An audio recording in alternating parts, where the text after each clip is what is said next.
Hello and welcome to Silver Age Silver Screen, a podcast where we watch, discuss, and review sci-fi, cult, superhero, and other stereotypically geeky films. I'm your co-host, Casey Jarmes.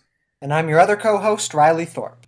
A few months ago, we did a pair of episodes where we pitched how we personally would make a Suicide Squad or Thunderbolts type movie. Check those out. Give us the views. Episodes 6 and 8. Yeah, we don't get anything from the views. It's just we need the views. Watch them. Watch all our episodes. But anyway, we're doing that again. Except for this time, we're not doing superhero movies. We're doing Star Wars this episode. Yeah. And not like, I don't know about you. I think we've talked very little about our pitches to avoid spoiling each other, but these would be spin-offs. Like, we aren't, this is my new Star Wars sequel where Palpatine backs and also it retcons all the things I didn't like in the last movie and also it's kind of not good. Right, exactly. The prompt for this episode is Casey and I, we just took a week, separated ourselves from each other, didn't tell each other what our ideas are. The prompt is what we would do individually if we had the choice to do any Star Wars movie. What would we do? What is the story we would come up with? What is the story that we would tell? That's the prompt of this episode, and this will be the first time that Casey and I are hearing each other's pitches. So I'm really looking forward to it. I was very happy with how the last few pitches turned out. I really liked your DC one with the rogues going up against who, I'm not going to spoil the episode, but you should check it out. You should check that out. Yeah. And your Marvel one was also pretty good. It fit super well into the MCU. I'm really looking forward to hearing your idea for the Star Wars movie that we're going to pitch. You say that, but I don't know if you'll enjoy. You'll see. I feel your joy will leave your face eventually. Oh yeah? Try me, man. Yeah. Okay, a few things just to note before we get into this. I agreed to go first. Number one, this is a very rough pitch. I finished it 2 hours before recording this because I procrastinate. Number two, I'm not a big Star Wars guy. I mean, I've watched the films, I've watched The Mandalorian, I've watched parts of the Clone Wars, but I don't have the encyclopedic EU knowledge that a lot of people have, so there might be small inconsistencies with established canon. Just try and brush those off. Also, I'd like to point out something interesting that they've been doing recently in Star Wars canon is reintroducing stuff from the old EU. Like, they got rid of the original EU when Disney bought Lucasfilms, and honestly, I think that's probably for the best. More about this in my 10-part video essay that I will be uploading soon. That's a joke. But they have been starting to reintroduce parts of the old canon. For instance, Thrawn has been back for a few years now. And that idea of reintroducing an old piece of canon was kind of inspirational for this pitch. Okay, cool. Also, Riley, you don't have this in front of you literally, but I want you to imagine there's a buzzer in front of you. All right. And I want you to hit it when you realize the stupid thing I'm doing, okay? Just say ding, ding, ding or whatever. Okay, you got it. So, let's get into my Star Wars movie that I would make. The film's gonna take place in the late days of the Clone Wars. I know Clone Wars have been done to death, but Star Wars introduced a bunch of cool space wizard swordsmen and then killed all of them, and then had them come back and then killed all of them again. I wanted a Jedi, so we're going into Clone Wars. Our film opens on a young Jedi Padawan sitting alone in the courtyard of the Jedi Temple at the base of a tree meditating. He talks to himself. What is the Force? The Force is power, but it is not a weapon. It is a Jedi's greatest ally, but it is not a tool. The Force is nothing, and it is everything. The Force binds and connects all living things. The Force is life. And the camera pans over to show that there's a large crate, like 10 feet away from him. Slowly, he raises his hand, focusing on the crate, and the crate does not move at all. So he stands up and he walks over to the crate. He holds his hands out again. Crate still doesn't move. He gets real close, like inches away, focuses as hard as he can, and makes the crate move less than a foot away from him. So, Star Wars films always focus on these strong, powerful, godlike Jedi, like Anakin is the chosen one. Luke's his son. Rey's an awakening. Yoda's possibly the strongest Jedi ever. And that's cool, but it's been done. The Jedi Padawan that I'm focusing on in this pitch is the worst Jedi. The absolute most incompetent Jedi alive. An absolute loser of a person. He fucking sucks. His name is Burn Kazukusar, or Burn for short. He's an original character. I considered getting an actual Jedi Padawan, but that just opens up a whole bunch of messing with canon issues. He's one of the Chiss, which are those human-looking aliens that have blue skin and red eyes like Admiral Thrawn's people. Yeah. This film. Clone Wars raging on. The Jedi are spread thin, which means that they give Burn a mission because literally every other Jedi is busy. If you'll remember, late in the Clone Wars, the Separatists invaded the Wookiee planet Kashyyyk. Burn's job is to protect a Wookiee senator named Hivso Kayadar as he travels back to Kashyyyk for classified reasons. On this mission, Burn is accompanied by 4 clone troopers, Sergeant Vim, Pilot Topper, Interpreter Gab, and Sniper Locke.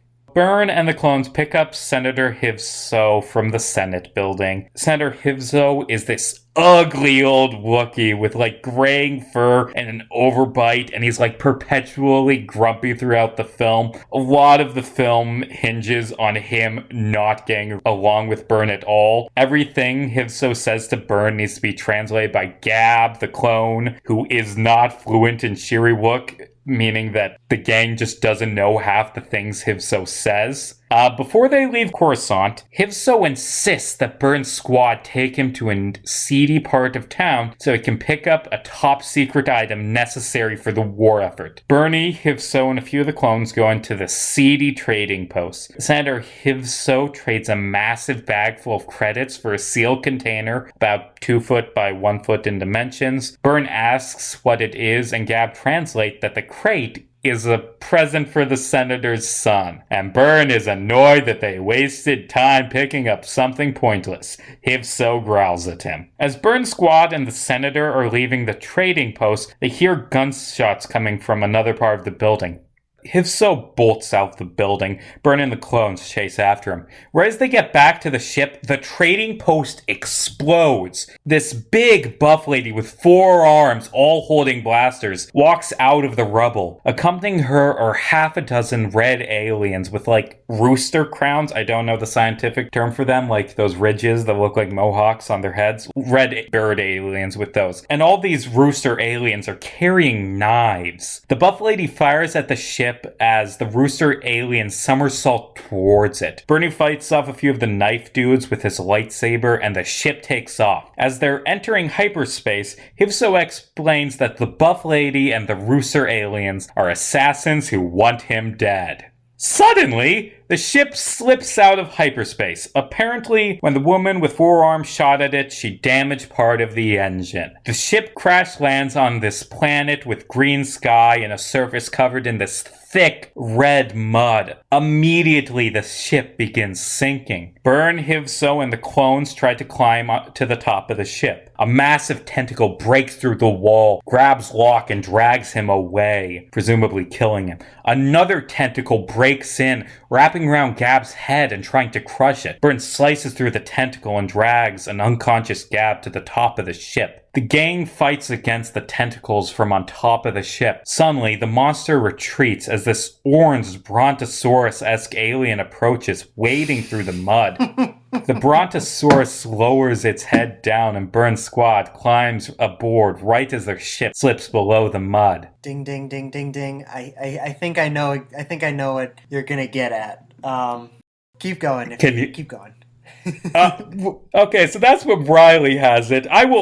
There's a place where I just drop any pretense that this isn't what it is, and I will explain more when we get there. So Burn and his squad climb down the dinosaur's neck, and they find an old Losset man sitting on the saddle. The Losset, by the way, are cat people. I haven't seen Rebels, but apparently the character Garazeb is one. I I didn't want it to just be humans. There's way too many humans in Star Wars. Right. The old man introduces himself as Friend and asks them to give him the wounded man. Friend pulls off Gab's helmet to reveal a massive gash on the side of his head. Friend says that Gab will live, but he'll be unconscious for a few hours. As the crew rides on the back of the dinosaur, Friend explains where they've crash landed. They're on the planet Pana, an inhospitable world covered in quicksand. The planet's only people live in floating cities. There are few ships on Pana, and it's impossible to send a signal off-world because of interference from the planet's sun.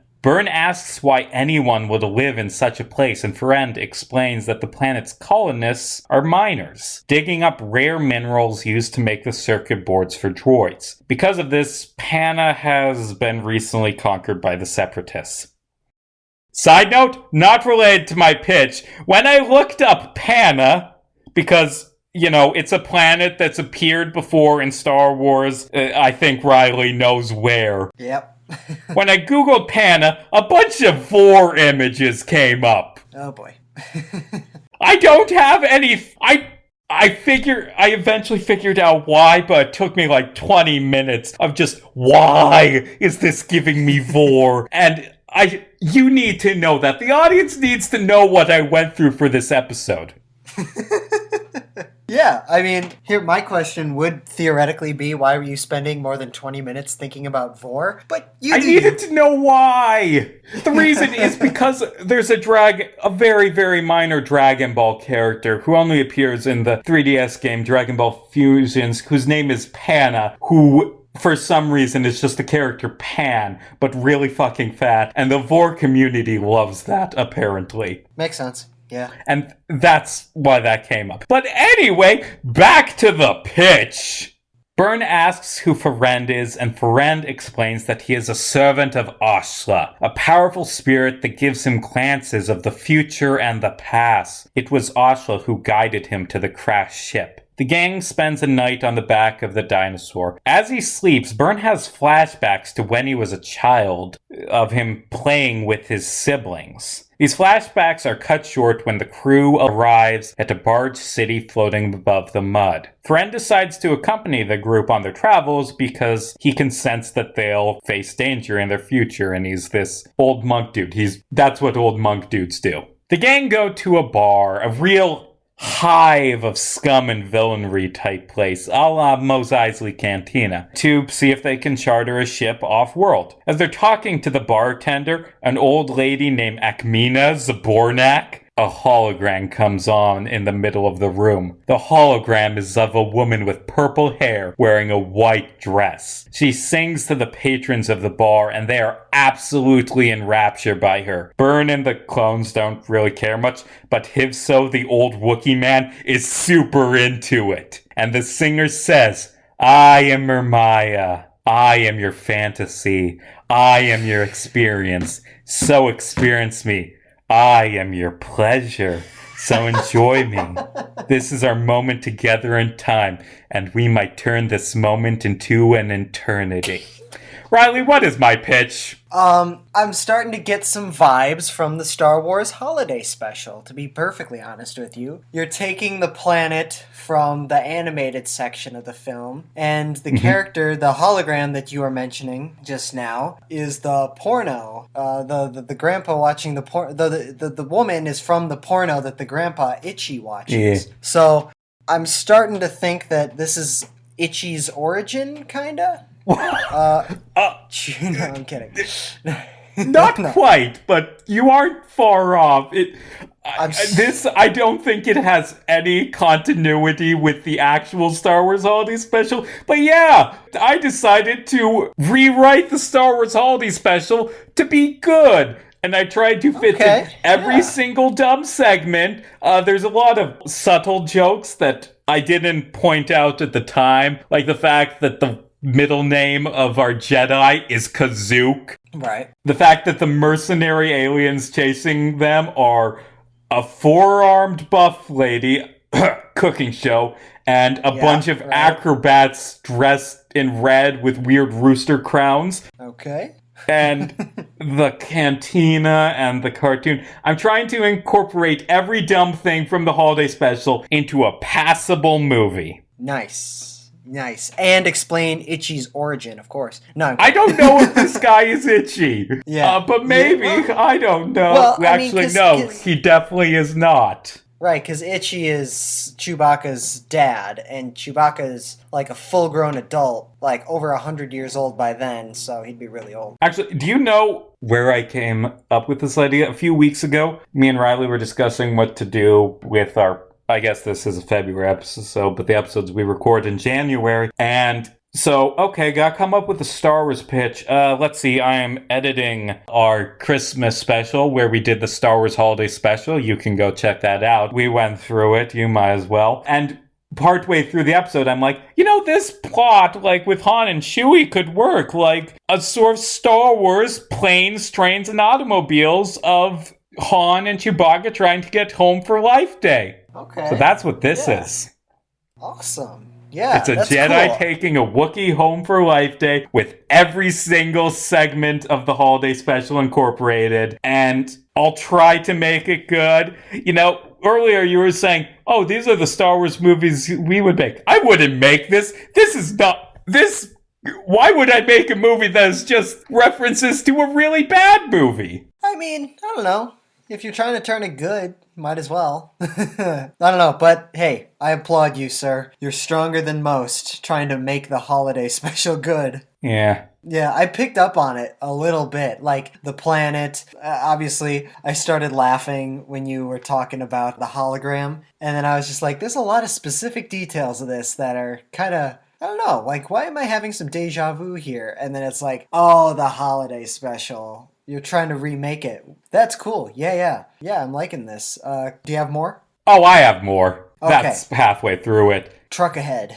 After the performance, Akmena, B. Arthur's character from the holiday special, takes the gang into the back room. A hologram of Mermaya is waiting back there to talk to them. Hifso gets a little too close to her, and she slaps him, actually arming him, despite the fact that Mermaya is a hologram, which might be important. Mermaya tells them that it isn't often that Jedi and clone troopers come to Panna, and that the only way off-world is in a separatist ship. She tells them that she can help them steal one, but she wants them to take her with them. The group head towards the main mining facility on the floating cargo boat. As they travel, Mermaya talks to Byrne and has him explain the Jedi to her. He mentions the fact that the Jedi are taken from home when they're children and aren't allowed to have relationships out of fear of losing control of their emotions, and Byrne seems to be kind of upset about this. Suddenly, a spaceship flies down and fires on the group, one of their shots hitting Mermaya and knocking her off the ship into the mud where she drowns. Byrne deflects a few bolts back of the ship with his lightsaber. The ship opens its cargo doors and a few of the acrobat rooster aliens jump out, landing on the barge. They overpower Byrne,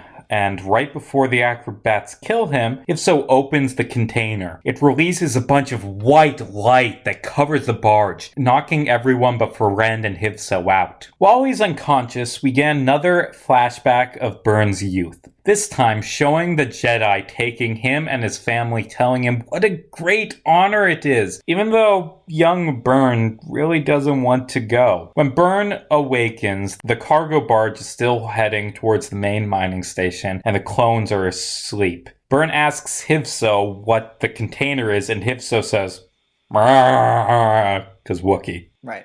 Ferend says that it contains a great source of energy that knocks out humanoids that reminds him of the power of Ashla, which has been guiding him. Byrne asks where the acrobats are, and Ferend says that he threw them overboard. Byrne says that he wouldn't do that because of the whole Jedi code thing, and Ferend says that he's not a Jedi, he can do what he wants. The clones wake up around the time the barge arrives at the main mining station. Mermaya is waiting for them on the dock, and she complains that they were gone for so long. Byrne points out that she died, and she ignores him. The group break through a droid base and get to a shuttle bay. While they're infiltrating, Mermaya hacks computers and tells the group things that are happening in other parts of the base. Also, she gets shot and killed like 3 more times, only to pop up completely fine a few minutes later. As the group is taking off in their stolen battle droid shuttle, the four-armed woman and the acrobats show up again. Sergeant Vim jumps out and stays behind to hold them off. The ship flies away and Vim is captured by the four-armed woman. She introduces herself as Gormanda and tells Vim that she's hunting Hivso because he stole a valuable artifact from her. Should have given him a pronounceable name. Like, haha, I'm gonna name him Hives because all the characters in the holiday special were named after malaria symptoms. Ugh. On the droid ship, Byrne and the two remaining clones debate going back for Vim. Hivso tells them that they've wasted enough time already and need to get to Kashyyyk immediately. Byrne asks why, and Hivso says, it's almost Life Day, an important Wookiee holiday that he needs to get home for. Byrne gets mad and demands that Hivso explain what's going on with the container and the assassins. Gab translates that the thing in the container is an orb, a present for Hivso's son. Hivso growls at him and Gab corrects his translation. The orb will let him see his son? Maybe? Gab's not good at translation. Byrne storms off after telling Gab and Topper to contact the Republic. Byrne talks to Mermaya in the back of the ship, interrogating her about who she is and how she keeps, dying and not dying. Mermaya acts coy. The door opens behind them and Topper fires his blaster at the duo. Byrne dodges the shots, but Mermaya is hit in the arm. Byrne kills Topper and storms into the cockpit. Gab puts his hands up and explains that Topper, after getting in contact with the Republic, suddenly stood up and went to kill Byrne. They then play back the message that Topper heard. The time has come. Execute Order 66. Byrne points his lightsaber at Gab and asks what Order 66 is. Gab explains it. Do we need to explain it? It was in Revenge of the Sith. It's an order programmed into the clones via brain chip that makes them want to kill the Jedi. But Gab is immune to it because he's still recovering from a massive head wound. Yay. Yeah.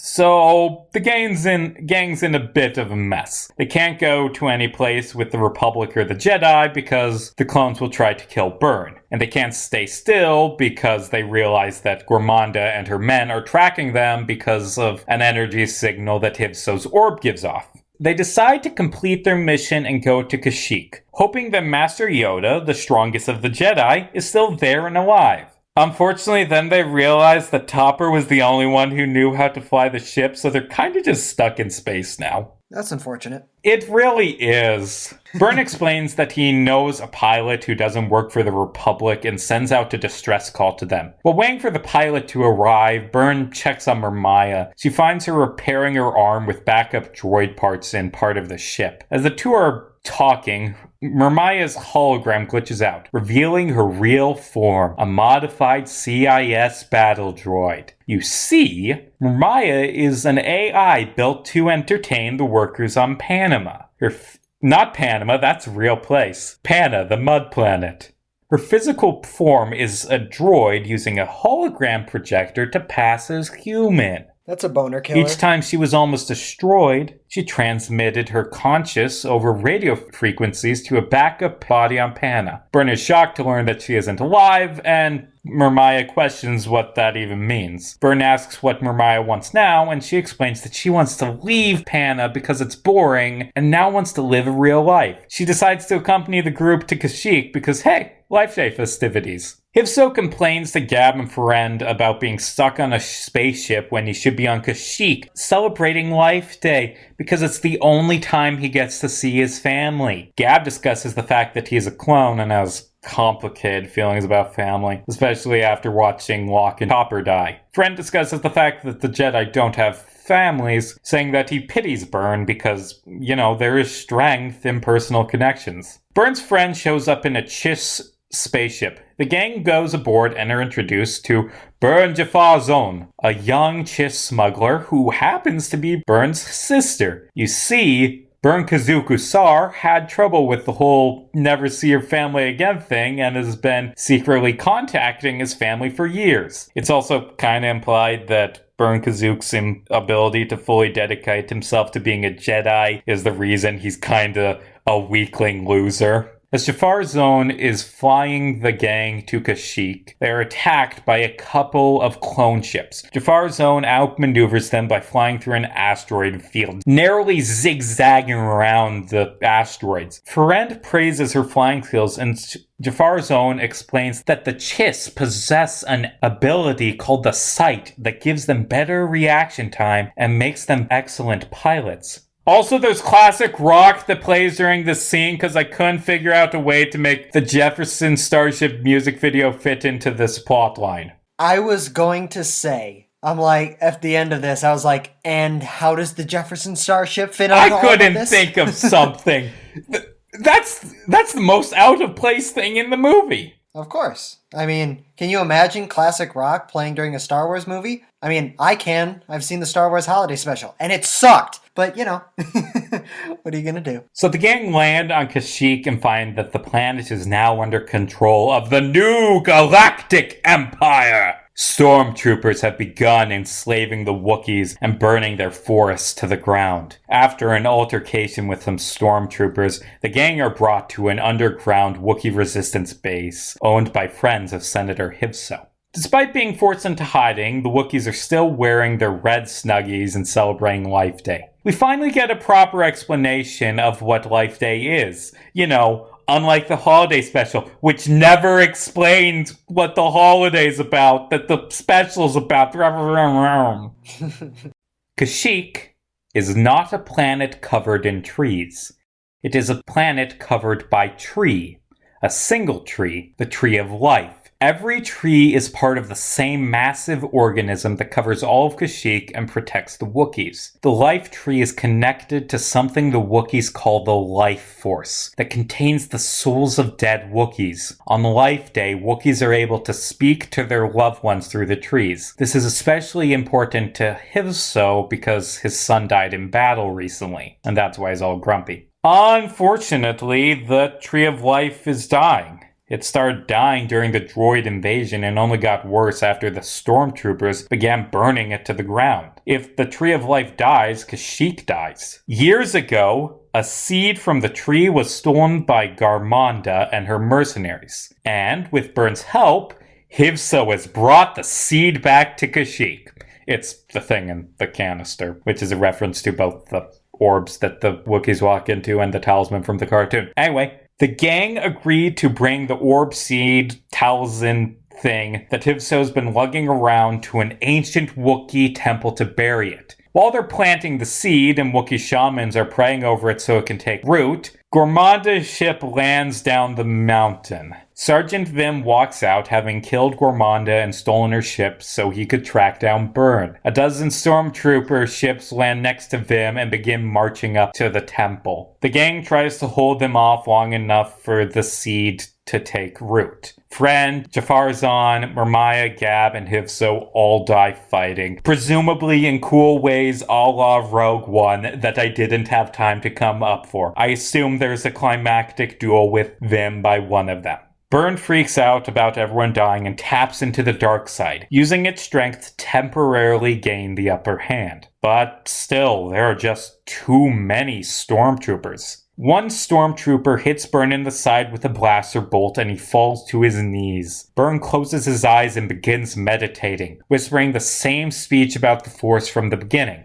Then Burn realizes something. He finally understands what the Force is.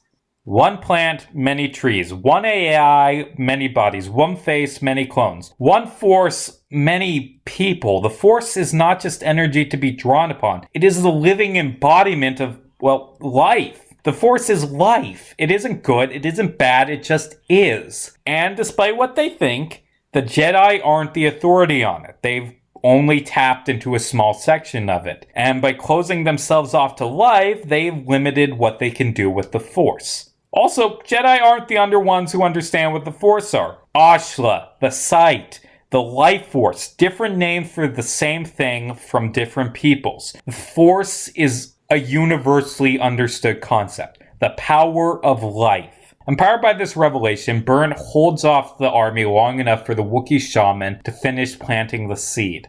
A pillar of light shoots from the temple to the stars. Circling it are spirits of hundreds of Wookiees, which come down and fight the stormtroopers. Among the spirits of the dead are those of Faran, Gab, Jaffarzan, Hivso, and even Murmaya, all now part of the living force. Burn collapses and dies, satisfied with his accomplishment. Admittedly, the Empire will be back, but Kashyyyk will be able to regrow when the new Tree of Life sprouts. The Jedi are dead, but the Force is alive, and someone someday will be able to use it for good. F-I-N. So that's Star Wars Holiday Special if it was good, I guess.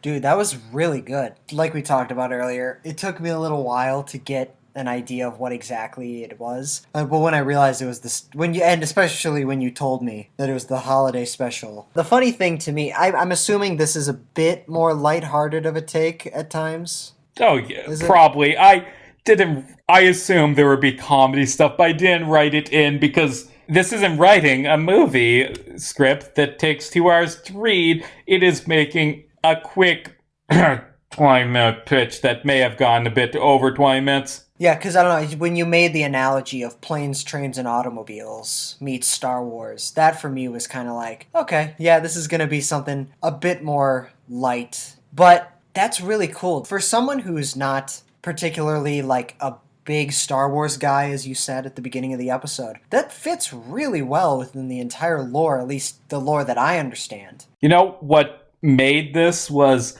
while I was thinking, okay, how can I make the holiday special good? I realized, hey, that really trippy ending with them walking in space and all the magic, that's probably the Force.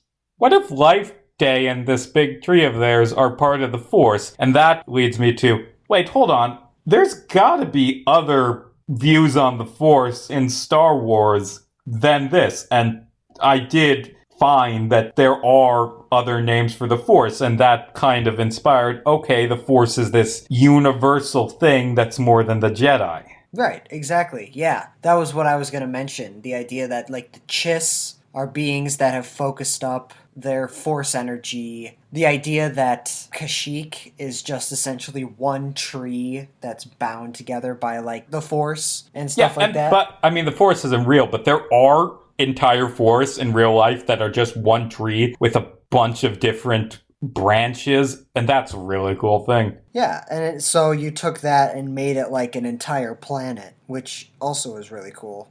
Yeah, that fits really well into the lore of Star Wars. It's a really interesting take. It basically brings together all the different elements of the Force and life and different species and beings and stuff, and it basically makes it all one together, which is basically what the message of the Force is it's like some people are stronger in it than others, but we're all bound in it together, every living thing, and it's unifying, and that's essentially what the theme of the Force is. Also, I really like the idea. I mean, as someone who recently was able to watch season 7 of the Clone Wars, and I watched a playthrough of Star Wars Fallen Order, because both of those take place. The Clone Wars ends with Order 66 happening. Fallen Order begins with Order 66 happening. And both of them are like these very serious, dramatic takes on what else was happening to the other Jedi during that time. And I just really like the idea that also happening at this time is a good version of the fucking Star Wars holiday special.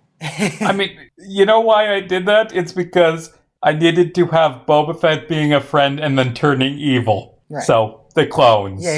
Yeah, exactly. I mean, don't get me wrong. I really like it. I just like the idea. I think it's so funny, the idea that Fallen Order, the kid loses everything in his life and loses his master, and the clones try to kill him and stuff like that. Then in the Clone Wars, Rex turns against Ahsoka and she has to find a way to save herself. And then in this, it's like, hey, you evil? No, I have a giant head wound, so I'm good. You know, it's like how in Marvel, all the Avengers are fighting for their life against Thanos, and Hawkeye's just having the barbecue. He's retired. He's got to be with his family. Oh, please, that guy comes out of retirement more times than Jordan.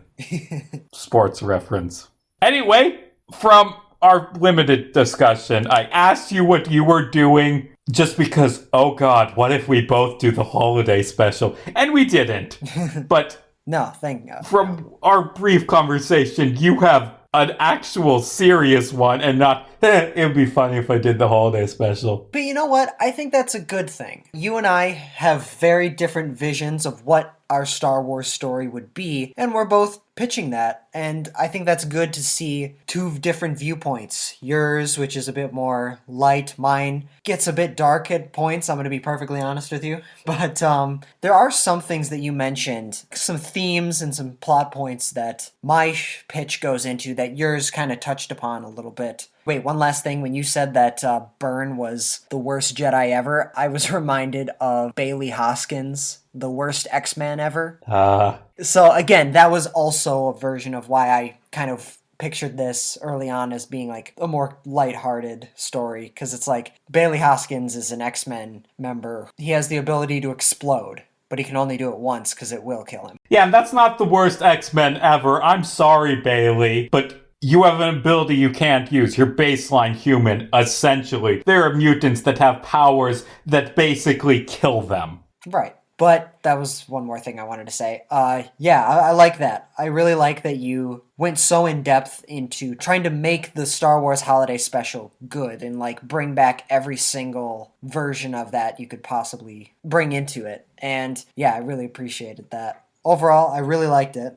Yeah, I don't know. It's good that we're getting two different takes on different Star Wars universe. And yeah, you and I had similar in some ways, but different in some very crucial ways. So yeah, overall, really liked your pitch. I thought it was a really well done, really good idea. And yeah, I like that you obviously clearly put a lot of thought into it. And I remember you texted me yesterday saying like you had over a dozen Wikipedia tabs open up just to fact check your information and the pitches that you had.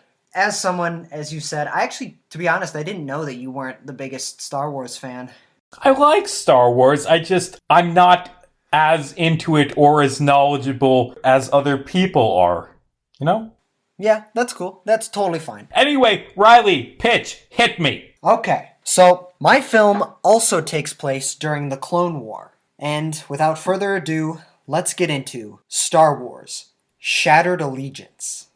So we open up on a stormy, rocky planet on the Outer Rim called Uku. The planet is just miserable. It's completely made out of black rock. The oceans and the sky are almost as dark. It's constantly raining. There's thunder and lightning everywhere. It's just abysmal to live in. So we open up on sort of like a coastline of this planet Uku. On the shoreline, there's rain beating down on them. Thunder and lightning everywhere. The oceans are crashing against the shore with 20-foot waves. It's just chaos out there. We cut to a group of about 6 of the planet's natives. They're humanoid, like elf-like creatures. There's 6 of them lined up in a straight line on the coast, and they're in chains, surrounded by clone troopers and 4 Jedi Knights. The biggest of the Jedi, he walks towards the prisoners, the natives to the planet, and takes off his hood to reveal that he is a Bothan. He's basically an alien with a bit more canine features. There's 2 masters and 2 Padawans. The one master is a Bothan, the other master is a Quarren.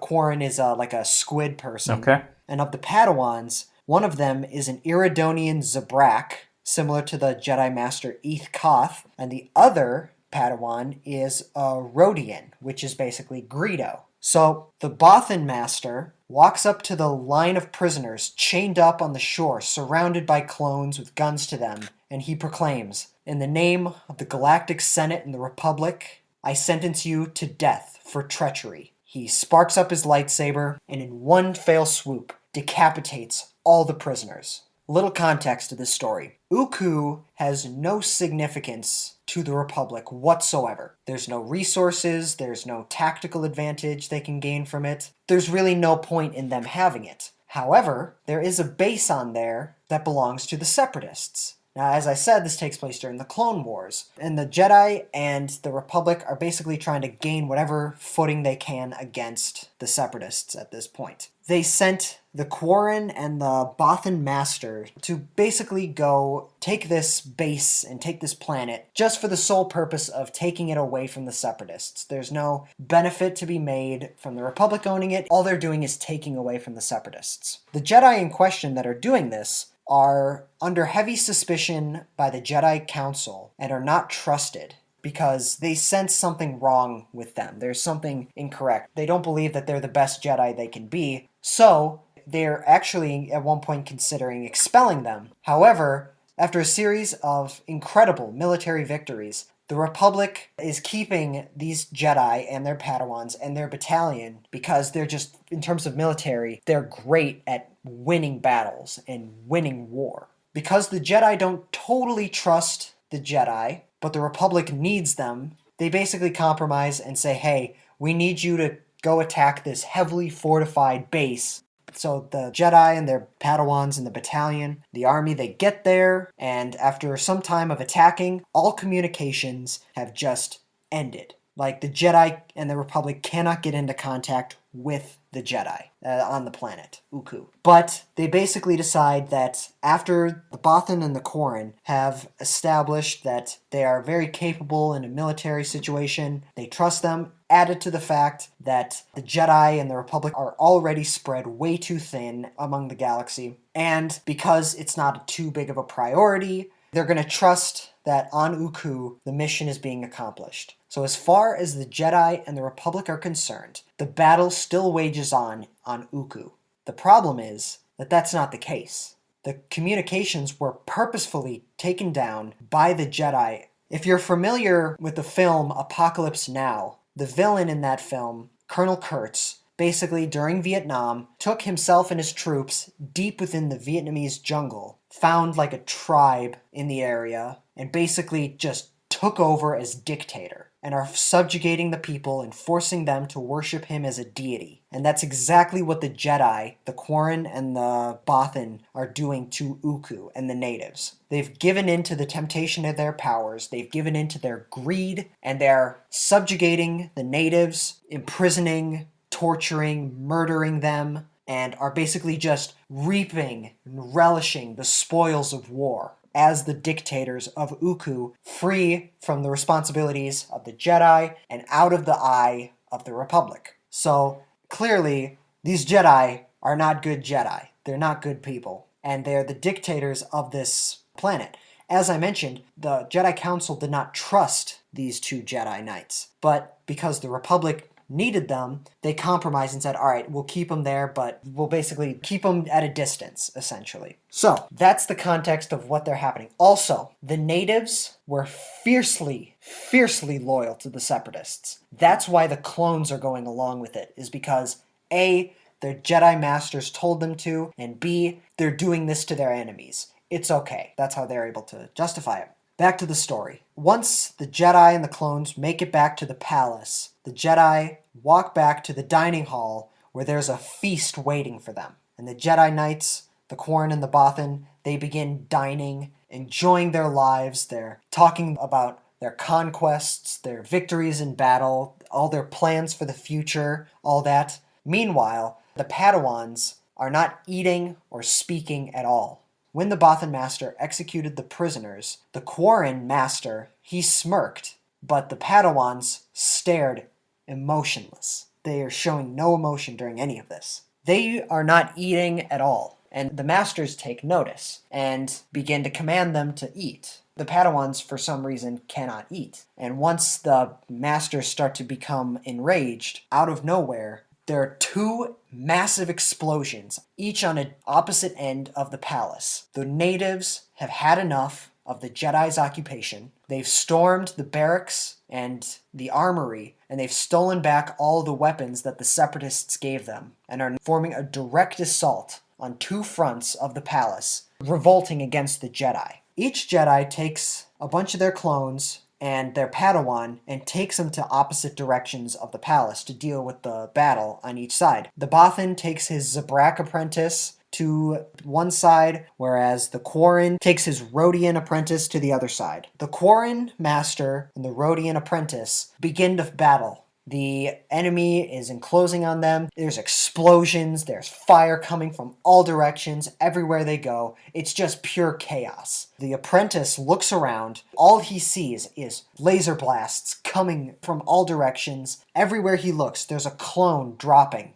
like that. Just shot, murdered, dead. Everywhere. There's just pure destruction and death everywhere he looks. And then the Quarren grabs him by the chest, tells him to focus. Just then, a rocket launcher is shot, blowing up right in front of the two of them, knocking them several feet back. The apprentice wakes up, gets back to his feet, and sees his master dead on the ground in front of him. The apprentice grabs his lightsaber, sparks it up, with the intent on continuing the battle, but he stops. He looks at his lightsaber, he looks back at the battle in front of him, and then he sheathes his lightsaber, turns around, and runs. He doesn't know where he's going. All he knows is this is his chance. This is his chance to escape. The Rhodian apprentice is named Hak Ayo, and he, like I said, doesn't know where he's going. He's just running away. On the other side of the palace, the Bothan and the Zabrak are continuing the battle on their end, but on that end, the enemy is much closer, and now they're having like one-on-one fights with a lot of the enemies. Now, at one point, the Bothan master rushes at one of the natives coming at him. He cuts his gun,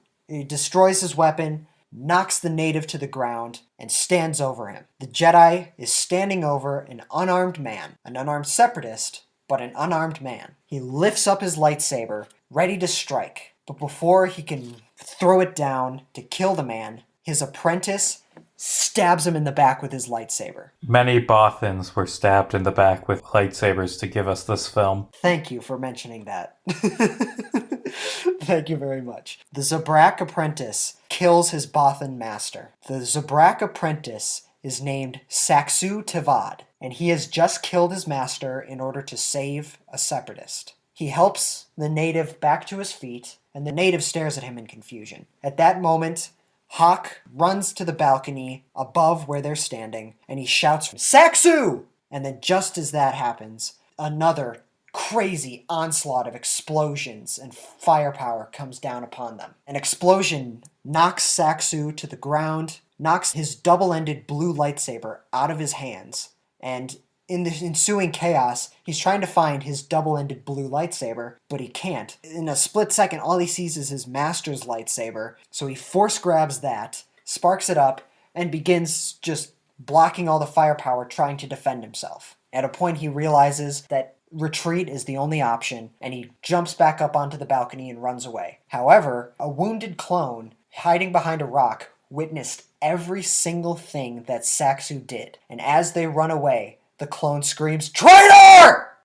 Hawk and Saxu run through the palace. Hawk asks, "Where are we going? What are we going to do?" And Saxu says, "Follow me." And they run through the palace until they get to the loading dock, the ship port or wherever. They get to the loading dock where a bunch of the clones' gunships are there waiting. They jump into one of the gunships, fire it up, and lift off. And as they fly away, that's when the natives have stormed the palace and begin shooting at them before they can escape. And one of the natives takes his rocket launcher and shoots it at the gunship, and it hits them. It destroys their hyperspeed engine. But they're fine, they make it to space, and they're safe. The masters are killed, all the clones are dead, the natives, who are separatists, have taken back the planet of Uku. Once in space, Saxu and Hawk talk about what the hell they're going to do. Or Hawk asks, "What are we going to do? We have nowhere to go. The Jedi won't take us back." Like, what do we do? Do we go back to Coruscant? And Saxu says, "No, we can't go back. Our hyperspace is damaged. We only have enough juice to go to the nearest system, or else we're going to lose power and explode and all that, and we're going to die in hyperspeed. We have to go to the nearest system to find a ship to get us back home to Coruscant." So the two take it to hyperspace, to the nearest system. Once they come out of hyperspace, their engine blows, and the two begin hurtling into orbit in the jungle planet Asuliar. Asuliar is, again, in the Outer Rim. It's a popular-ish trading port with a lot of piracy, a lot of scum, a lot of villainy, a lot of just, not good characters. It's not a place for a Jedi. But they crash land, and thankfully they make it out alive. They walk into town, or they walk into the market where they're trading spice, they're trading slaves, they're trading weapons and all that. And they look for someone to give them a ride. They happen upon a band of pirates who are incidentally working for the Clone Wars character Hondo. But that's kind of irrelevant to the story. That's just a fun little Easter egg because I like Hondo as a character. I think he's hilarious.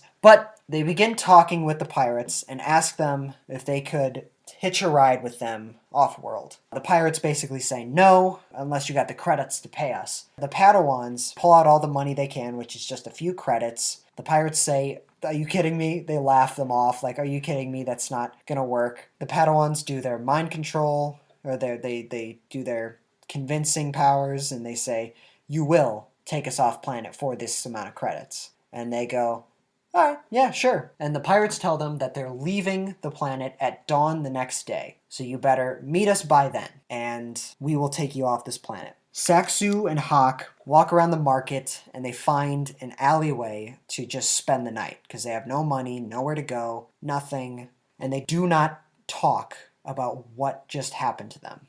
They're completely silent towards one another. Cut to the next day, at dawn. Saxu and Hawk wake up, but they feel something different. There's a presence on this planet that wasn't there when they went to bed. They decide, whatever, we're going to get off this planet in a little bit soon anyway, so let's just meet up with the pirates. And as they walk through the market, out of nowhere, a masked Jedi Sentinel leaps out and attacks them. The Jedi Sentinel has a yellow lightsaber pike, which means the grip of the lightsaber is much longer and the blade is a bit shorter. The Sentinel is an incredibly gifted assassin named Kaylor Galden. And Kaylor was sent here by the Jedi Council. You see, what Saxu and Hawk did not realize is that as they were fleeing the planet Uku, and as the natives were taking over the palace, the clone that called out for Saxu and called him a traitor on the battlefield was able to run into the palace, get to the communication tower,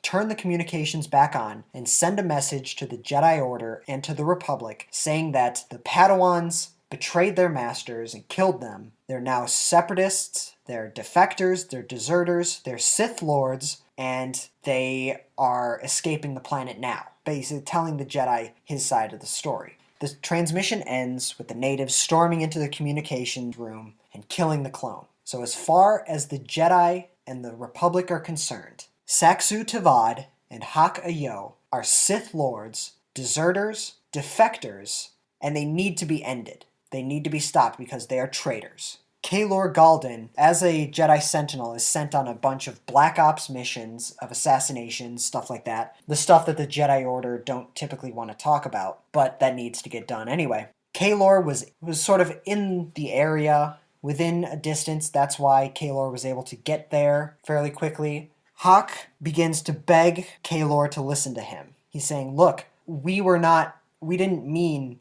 none of that happened. No, we didn't kill our masters. We didn't betray the Republic. We lost the battle. But Kaylor is not having any of it. And Kaylor continues the attack on them, and they fight. Despite the fact that there are two of them, they are completely outmatched for Kaylor. Yet despite that, the Padawans are able to distract Kaylor and escape, get to the pirate ship, which flies away. So after their attack, Saxu and Hawk are perfectly fine. They get away. Then as the pirate ship flies away, Kaylor watches. Cut to the pirate ship. Hawk and Saxu are being shown their quarters by one of the pirates. And once they get there, the pirate asks them a series of questions like, what the hell are Jedi doing needing a pirate's help? Why are you being attacked by your Jedi? What are you on the run for? Like, you guys are supposed to be, like, royalty, essentially. You're the greatest, most wholesome, whatever, people in the world. To which the Padawans tell him that everything he believes and has been told about the Jedi Order is wrong.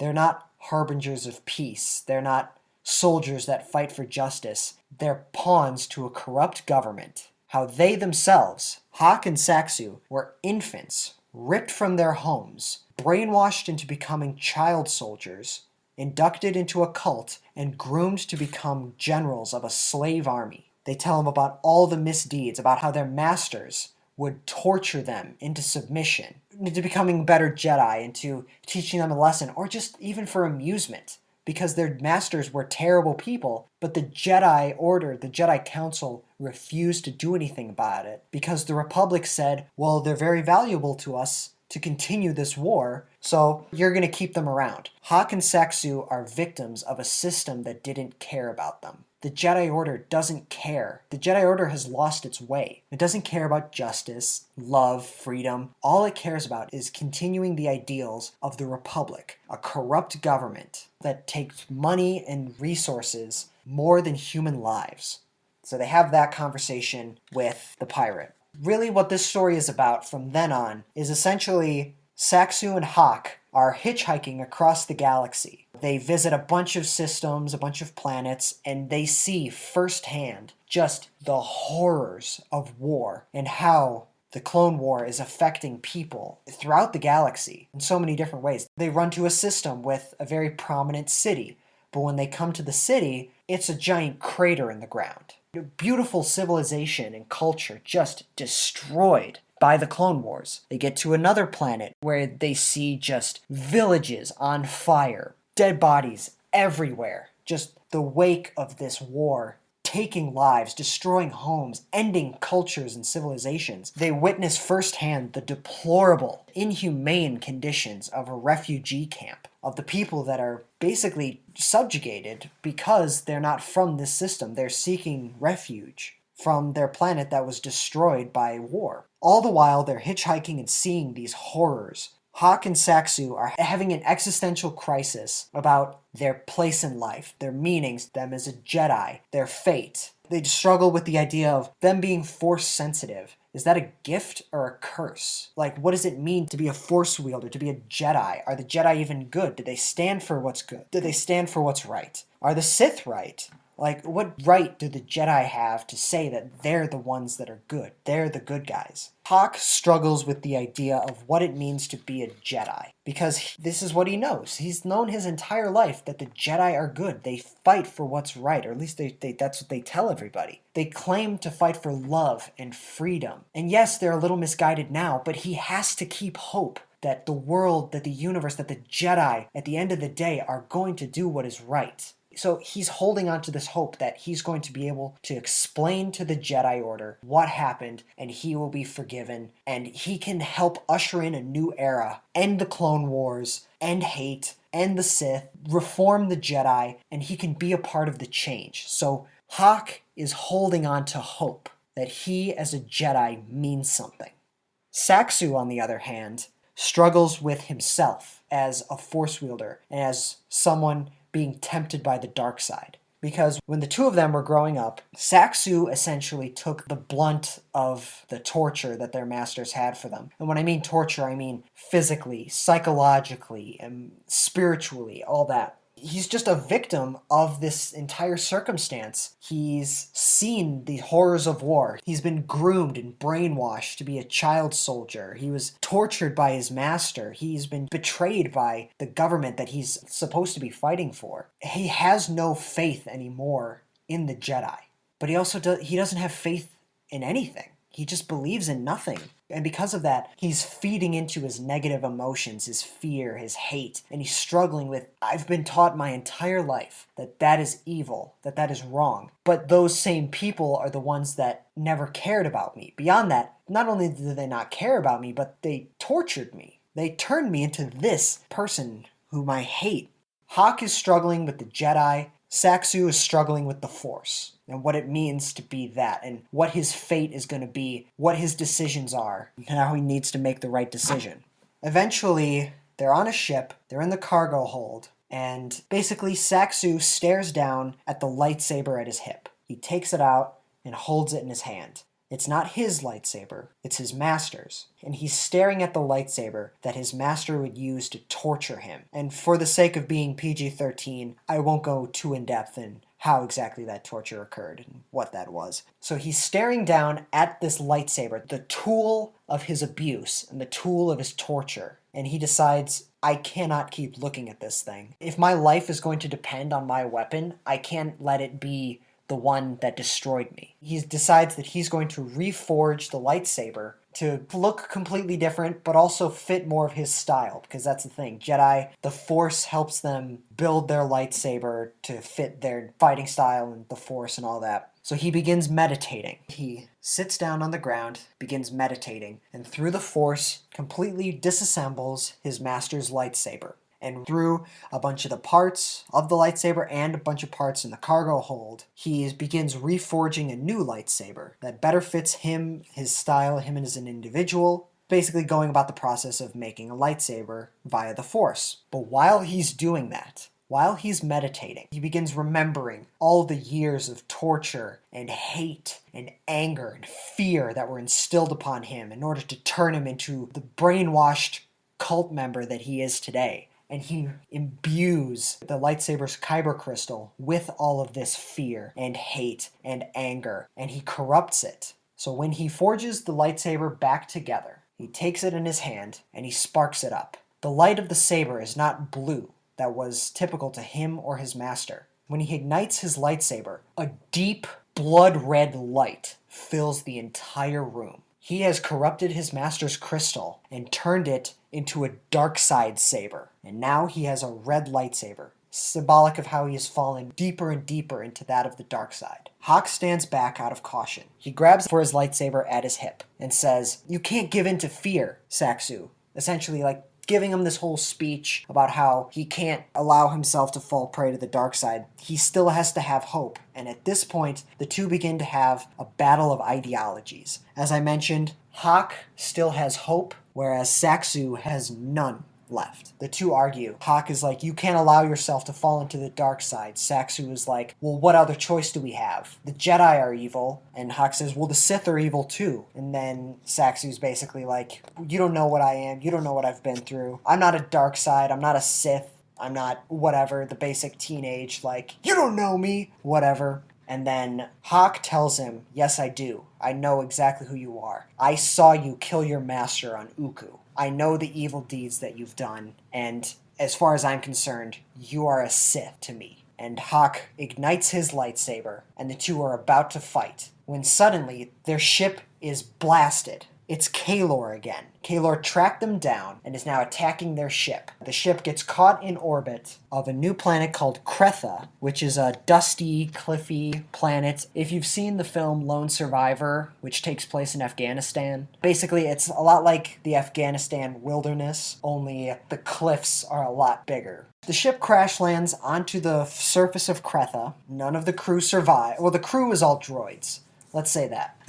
All the droid crew were destroyed, but the Padawans made it out alive. As they escape from the wreckage, Kaelor's ship lands in front of them. And when Kaelor gets out, Kaelor confronts them, to which Hawk, again, tries one last time. "Please, believe us. I didn't do that. I did not kill my master. We are not separatists. Don't do this." But Kaelor, again, refuses to listen to them. And then, in a last-ditch effort, Hawk begs Kaelor to take him as prisoner so that he can go to the Jedi Temple and plead his case to the Jedi Order and tell his truth. But Kaelor refuses and tells them that it has orders to kill them because they are traitors, they are Sith, and they need to be stopped. And then Hawk gets back up on his feet, and seeing that he has no other option left, he and Saxu must fight and put an end to Kaelor if they are going to survive. But before they begin fighting, Kaelor lifts up its arm and shows Saxu a double-ended lightsaber.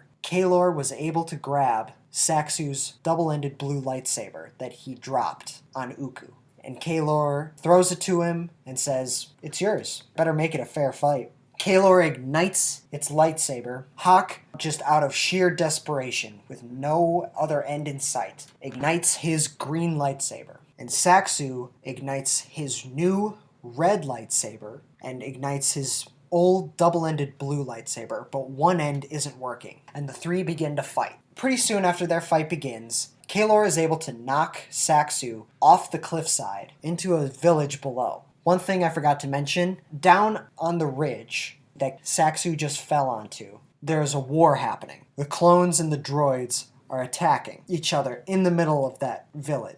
The village is in the middle of no man's land. Kaylor knocks Saxu down into the village, throwing him into no man's land. And Kaylor continues its fight with Hawk. Saxu gets up, tries to look for a way to get back onto the ridge, to continue the fight, to end Kaylor once and for all, but he stops because he hears a cry in the village. He turns around to see a little girl, a little alien girl, alone in the middle of a battlefield, crying for help. Without even thinking, he doesn't even know why, Saxu runs into the middle of the village, under heavy fire, grabs the little girl, and tries to save her life. Like I said, it's just a split-second reaction. He doesn't know why. As he's running through the village, trying to dodge the fire, trying to keep the girl alive, the girl points towards a nearby cave, and Saxu runs with her in his arms and runs into the cave where he finds the little girl's family. A couple adults, a bunch of kids.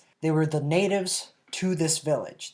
But once the battle began, they were unable to escape the village and are now pinned down, and presumably, with the droid army and the clone army closing in, they're probably going to be overrun and killed. If not by the droids, then by accident. The problem is Saxu tries talking with them, but he doesn't really know their language. He can kind of pick up a little bit on what they're saying, but he can't speak to them. But the words he can gather are that they have a speeder on the other ridge, and if they can get there, then the family will survive. Now Saxu got a game time decision to make. In order to free himself, Saxu knows that he has to go back onto the ridge above and help Hawk end Kaylor once and for all in order to free himself. Or he can do what he can to help this family. He stands and he contemplates on what exactly to do. He knows that in order to free himself, he has to continue the fight on top of the ridge. But then he looks down at the little girl that he just saved. And he decides, this isn't about me. I have to save this little girl and this family. He's able to tell the family, like, look, I'm going to escort you across no man's land to try to help you get to your speeder.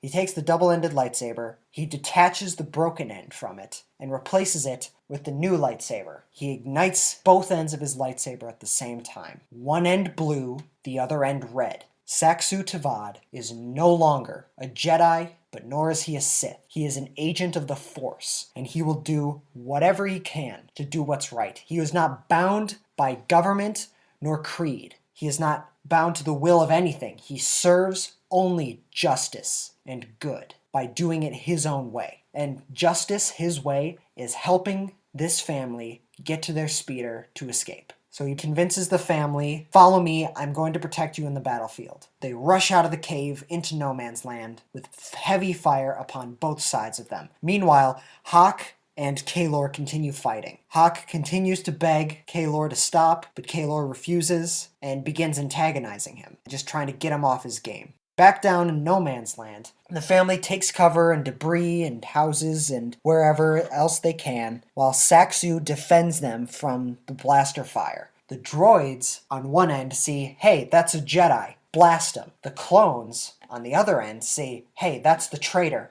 blast him. So now a lot of their fire is being focused on Saxu. And Saxu, he's doing his best. He's blasting, he's defending himself, he's defending the family from blaster fire until he gets hit in the shoulder and hit in the leg, and he's knocked to the ground. He's got blaster fire all over him, he's shot, he's injured, but then he looks over at the family in front of him. They're ducking, they're just barely keeping themselves alive. If they were to look up for 1 second, they'd be dead. And through sheer willpower, Saxu pulls himself up and continues the fight. He ignites his lightsaber and he keeps deflecting the blaster fire as best he can. He's keeping them away from the family as best he can, but in the process, he's getting himself shot. He's getting blasted in his other shoulder. He gets blasted in the abdomen. He's just taking shots, but he's keeping the family safe. And on the other end, once they reach the forest on the other side of the ridge, he tells the family, I'm going to distract the clones. Basically, they're closer to the clones than they are to the droids. He says, I'm going to distract the clones from attacking you. Climb down this ridge, get to your speeder. I'm going to pull them away from you. So Saxu, he draws the clone's fire away from the family. He's running through the forest. He's defending himself. He's injured. He's been shot a number of times. He runs through the forest until he reaches the end of it. And at the end of it, there's just another ridge, another cliff. There's a lot of cliffs on this planet. The clones close in on him, and he has nowhere to go. He's at the end of his rope. He's injured. He's backed up to the end of a cliff. It's too far to jump down. The clones have cornered him. A number of clones blast him again until he's knocked to his knees and the lightsaber is torn from his hands. Saxu lies on the ground. He's in pain. He knows he's gonna die and the clones are gonna kill him. He crawls over to the ridge, gets up and sits on his knees, and he stares out into the canyon below. The sun is setting, and he thinks to himself, what a beautiful world. Just pure, natural, pristine beauty. And then out of the corner of his eye, he sees a little speck of dust in the valley, in the canyon. It's the family. They made it to their speeder. They're safe. They made it. He saved this family. He served his purpose. He won this battle. And while looking out at the canyon, the sun setting, the family that he just saved getting away, he smiles as the clone commander orders, fire! And the clones open fire, ending the life of Saxu Tavad. Oh, man. Meanwhile, back on the top ridge, Hawk and Kaylor continue their battle. Kaylor continues to antagonize Hawk, who finally snaps. He's at the end of his rope. He's been betrayed. He's held out so much hope, despite all the pain and anguish that he's suffered at the hands of the Jedi and his masters and the system, the Republic, all that. He has still held out hope and given them the benefit of the doubt, and they have continuously betrayed him. And now they've sent an assassin to be judge, jury, and executioner on him for the purpose of ending his life? No, fuck that. Hawk becomes enraged. He begins channeling his anger, his hate. He knocks the lightsaber out of Kaylor's hands, slices Kaylor across the face, and knocks Kaylor to the ground. Hawk stands over Kaylor, ready to strike. And as he's in this position, Kaylor, an unarmed warrior on the ground, him standing over Kaylor with his lightsaber, he remembers the position that Saxu's master, the Bothan, had over the native. And he remembers witnessing Saxu kill his master, and deep down he really thought he deserved that. Not just for all the stuff he's done to me, but the fact that he's about to kill an unarmed prisoner. That's not the Jedi way. That goes against everything he's strived to believe. And then at that second, Kaylor turns around to look at Hawk, to reveal that the mask Kaylor was wearing was sliced off. Kaylor turns to look at Hawk to reveal the face of a human woman staring up back at him. Hawk hesitates, and then he lowers his lightsaber. He sheathes it and proclaims, no, this is not the Jedi way. I still believe. He is not going to kill Kaylor. He is a Jedi through and through. He believes in the Order, and he still believes that he can do good, even if that means his own death. And then in one fell swoop, Kaylor force grabs her lightsaber, gets up, and slices Hawk's abdomen. Kaylor fucking sucks. Hawk stands there in disbelief. He gasps. He turns to look at Kaylor, and he collapses to the ground. And thus ends the life of Hawk Ayo. From there, we cut to Coruscant, where Kaylor Galden gives her report to Jedi Master Yoda and Mace Windu, telling them what happened, how the mission was a success, basically telling them everything that she perceived to have happened. To which Windu and Yoda tell her that she must never speak of this to anyone. If word gets out that Jedi are turning evil, it would sow mistrust in the Republic and the Jedi Order. And they dismiss Kaylor after telling her, don't speak of this. This isn't important. This never meant anything. It's just two kids betraying the Jedi Order. It doesn't mean anything. And don't tell anyone. And as Kaylor walks out of the room, she stops, and something inside her doesn't feel right. Completely burying this story, this secret, just doesn't totally sit right with her for a second, for a moment. For a moment she realizes that this might not be right. But then she turns around and walks back to her quarters, and the door closes from the Jedi Council room.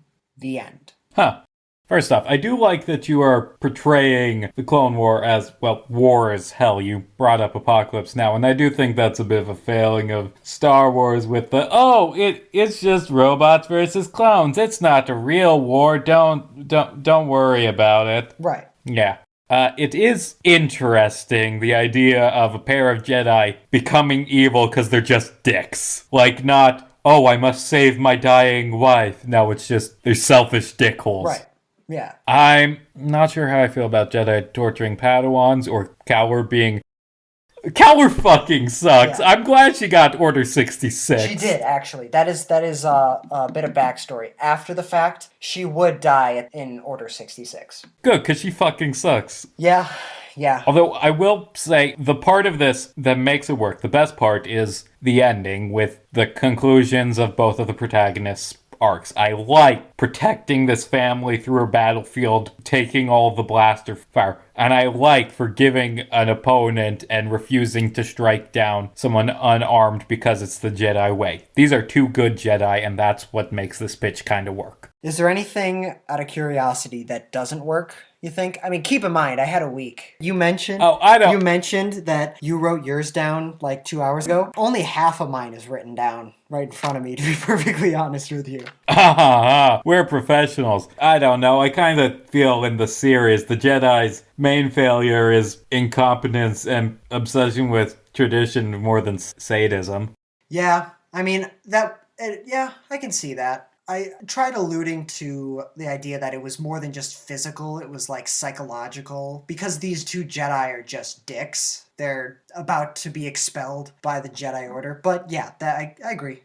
I do agree. That's a little far. Although, to be fair, you did touch on it a bit, and I also touched on the Jedi kind of suck in the prequels. Yeah. They're just taking children and indoctrinating them and not allowed to have loved ones. That kind of sucks. And also, I'm pretty sure it's supposed to suck because the Star Wars movies have, like, after all the Jedi are dead, have these scenes where there are great moments of selflessness motivated by love, and the Jedi don't like that. Right, exactly. That was one of the things that was a great idea that the prequels brought up, but just wasn't so well executed. The idea that it reframes your understanding of what the Jedi are. Because in the original trilogy, you're taught, the Jedi, they fight for love and equality and freedom and all that. But then in the prequels, it's like, no, they've completely lost their way. They're just, like I mentioned, pawns to a corrupt government. And it reframes your thinking of that, like, oh shit, the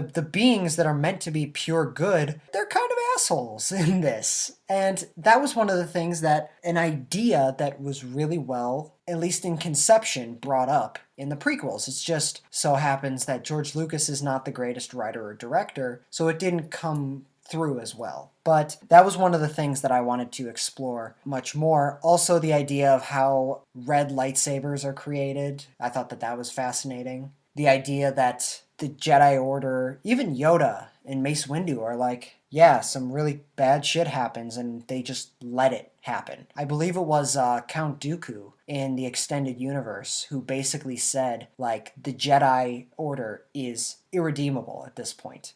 If Yoda has been the Grand Master of the Jedi for hundreds of years, if he genuinely wanted to do good, he would have done something about it by now. But he hasn't, which means that there is no saving him. That's part of his motivation.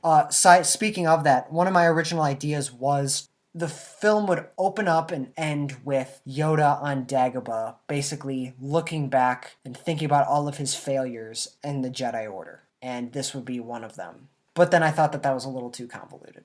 I just resorted to Yoda and Mace Windu having cameos. Fuck up! I did. Ruin everything! I did. I couldn't even stop Palpatine. You know, I need to rewatch the prequels sometime. I haven't seen them since I was 15. Yeah, we should review those soon. We should start reviewing Star Wars soon. I'm sure you're familiar with the website Fantasy Name Generator. I would just like to say for the record that website is a lot more awesome than I thought it was. Holy shit. Like, not only can you type in Star Wars names, like just generate a name from the Star Wars, you can look up individual species of alien within Star Wars. I also use Fantasy Name Generator. I had no idea. I didn't get these names from like a single generation. I took, oh, that's a cool first name. Generate, oh, that's a cool last name. Put them together. That's what I did for my names. But I would just like to state, for the record, I looked up like Star Wars Rhodian name generator. And there was a page that generated a bunch of names specifically for the Rhodian species. I did the same for the Zabrak. I did the same for planets. I'm like, holy shit, I had no idea it went this in depth with this website. Like, damn, that's really cool. That's a lot cooler than I thought it was going to be. Just throwing that out there. That was a thought I had. I'm like, god damn, this is awesome.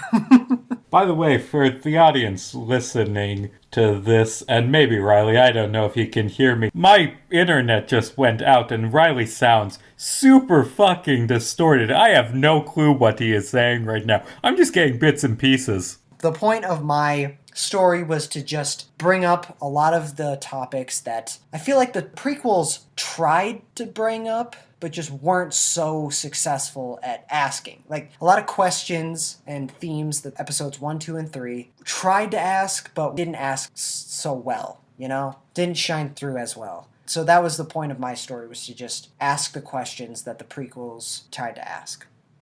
Also, I really wanted to have a story where a double-ended red and blue lightsaber. Just really wanted to do that somehow, incorporate that. So, yeah. I think that's about it for me. Casey, do you have anything? Hello? God damn it. And great, my phone I was talking to him on just died. That's all. That's awesome. That's fun. That's cool. So I'm gonna end this episode now, I guess. Well, professionalism. This is why you don't do 2 hour long episodes. This is what happens. Hold on. I'm going to message him with my laptop. Oh boy, we are professionals at this.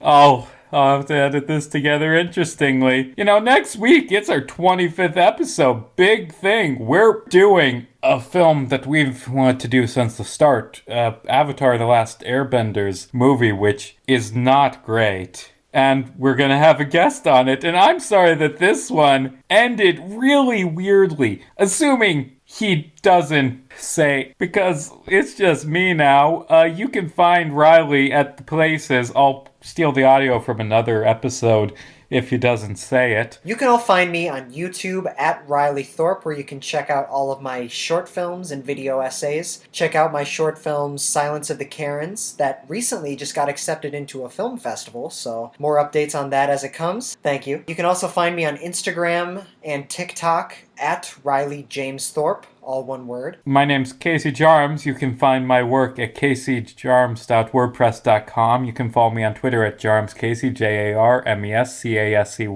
Next week, as I said, we're doing Avatar: The Last Airbender movie, assuming we don't have more technical issues and I'm not forced to do the episode's ending again. As always, I'm Casey Jarmes. He was Riley Thorpe. He's gone now. It's just me. And hey, it's just a movie. Don't lose your head about it, especially not to a ladder.